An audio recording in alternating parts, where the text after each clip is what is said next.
नमस्कार, मैं हूं नीलू। तो हमास की तरफ से ट्रंप को धमकी मिली है। हम आपको बता दें, अभी अभी ट्रंप जो है वो अमेरिका के राष्ट्रपति के द्वारा चुने गए हैं। हालांकि उनका ओथ अब तक नहीं हुआ है, यानी कि उन्होंने अब तक शपथ नहीं ली है, लेकिन हमास की तरफ से उन्हें धमकी जरूर मिल गई, क्योंकि हमास ने उन्हें चेता दिया है कि देखिए, अगर आपकी नीतियां भी सही नहीं हुई और आप इस युद्ध को खत्म नहीं कर पाए तो आपका हाल भी डेमोक्रेट्स की तरह होगा, जिसकी बात लगातार हमास करता रहा है। या फिर जिस तरह से अरब देशों के लोगों ने जो बाइडेन की जगह ट्रंप को वोट किया, उसको लेकर एक बड़ी चेतावनी मानी जा रही है। मयंक इस पर और अधिक बातचीत के लिए जुड़े हुए हैं।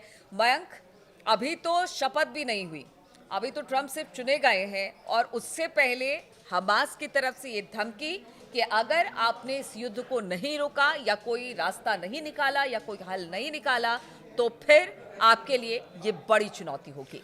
देखिए, हमास की तरफ से जो तीन बड़ी बातें कही गई हैं। पहला ये कहा गया है कि आप इसराइल को जो ब्लाइंड सपोर्ट अमेरिका करता है, इसको फौरन बंद करिए। बात नंबर एक। बात नंबर दो, बाइडेन वाली गलतियां आप मत करिए।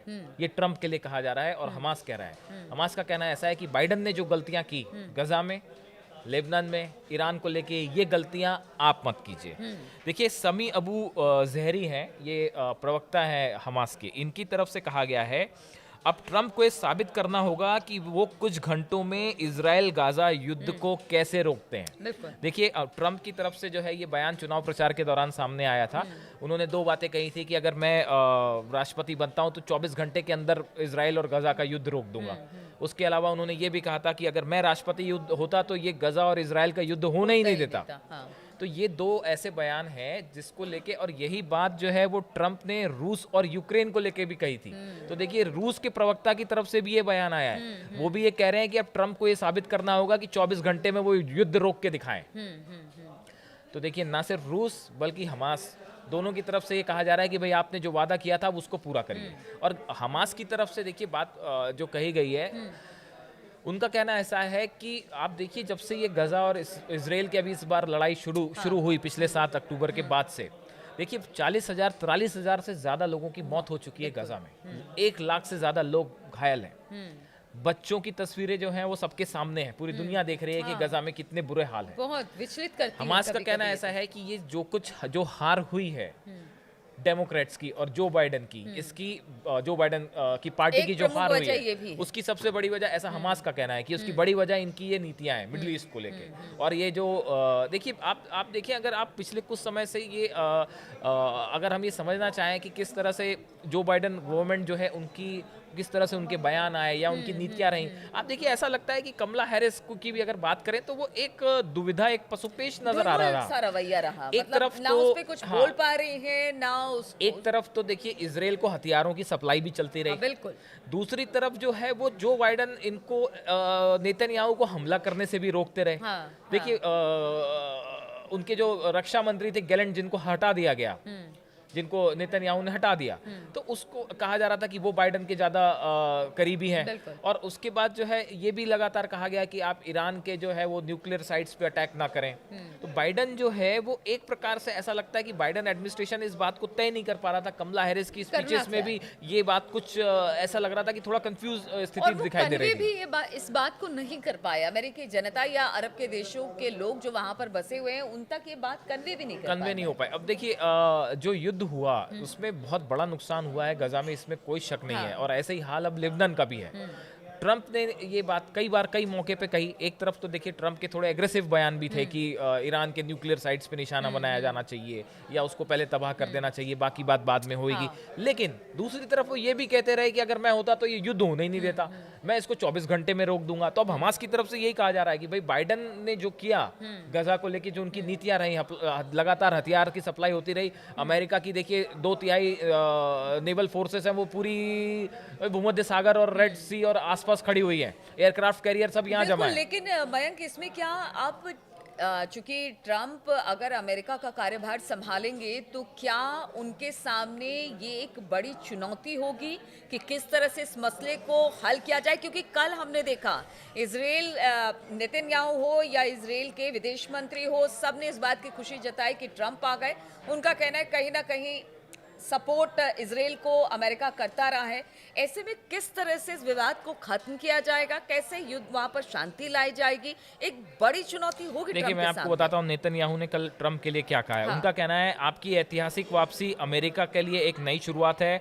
यह इजराइल और अमेरिका के बीच महान गठबंधन को फिर मजबूत करने की दिशा में अहम कदम।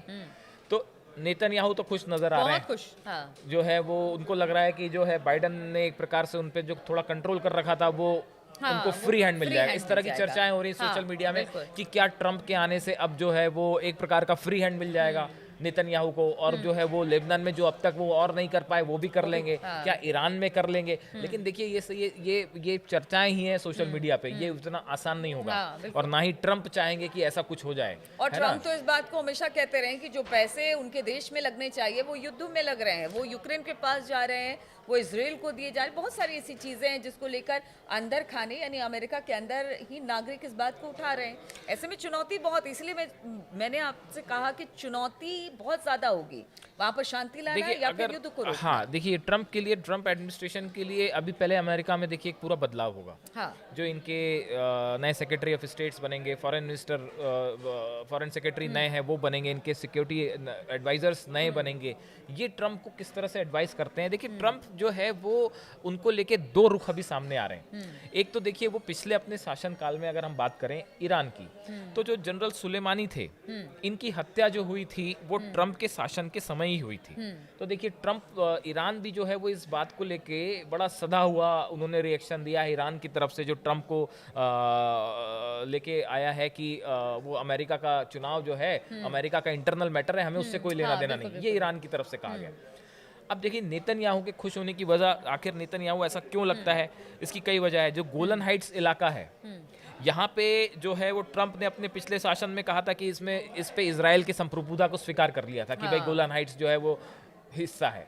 उसके बाद देखिए इन्होंने जो है वो ईरान का जो न्यूक्लियर प्रोग्राम था उस पर भी रोक लगाने की भरसक कोशिश की थी, है ना। तो अब कुल मिला के ये माना जा रहा है एक तरह से जो इजराइल की जो जनता है वो भी थोड़ी सी ट्रंप के आने से खुश नजर आ रही है, ऐसा कुछ सोशल साइट्स पे जो सर्वे हैं वो बता रहे हैं। लेकिन देखिए अब स्थिति ये है कि हमास की तरफ से ये कहा गया है कि जैसा आप कह रहे थे चुनाव प्रचार के दौरान, आप पहले उसको अपना वादा पूरा करिए कि आप 24 घंटे में युद्ध रुकवा देंगे।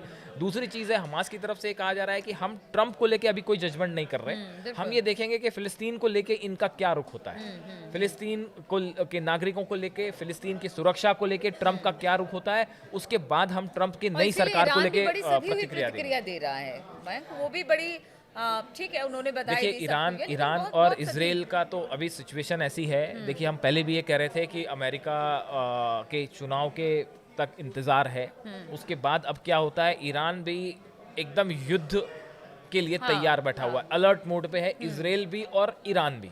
अब सबकी नजरें इस बात पे है कि जो नए जज नियुक्त हुए हैं इस युद्ध के, जो नए रेफरी युद्ध के नियुक्त हो गए हैं, उनका क्या रुख होता है, वो किस तरफ किस उनकी भूमिका क्या होती है। तो अब ईरान भी जो है, खामेनेई भी ये देखना चाहते हैं कि ट्रंप का रुख क्या रहता है। क्या वो पिछली बार वाले ट्रंप होंगे, कासिम सुलेमानी की जो हत्या हुई थी उसके बाद ईरान के साथ रिश्ते एकदम से खराब हो गए थे, तो क्या उस तरह का कुछ रुख होता है। हमास, हिजबुल्लाह ये देखना चाहते हैं कि क्या ये इजराइल को जो बाइडेन सरकार हथियार दे रही थी और हमले करने दे रही थी, या फिर इसको थोड़ा सा कर्टेल करेंगे ट्रंप, इसको इनको रोकने की कोशिश करेंगे। तो चाहे हमास हो, चाहे हिजबुल्लाह हो, चाहे ईरान हो, और यहाँ तक कि रशिया भी क्यों ना हो, वो भी ये कह रहा है कि भाई 24 घंटे में आप यूक्रेन वॉर रुकवा दीजिए।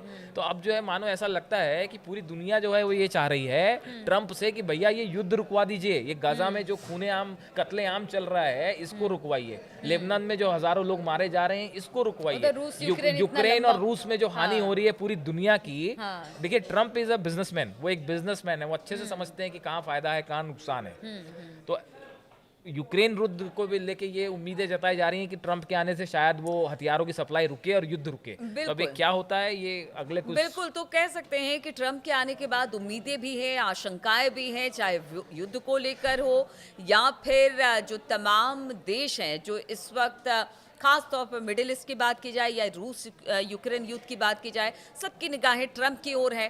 अब जैसे ही ट्रंप शपथ लेते हैं उसके बाद उनकी नीतियां क्या होंगी, उनके सलाहकार उन्हें क्या सलाह देते हैं, इस पर सबकी नजर होगी, हमारी भी नजर होगी और इस खबर पर हम लगातार आपको अपडेट पहुंचाते रहेंगे।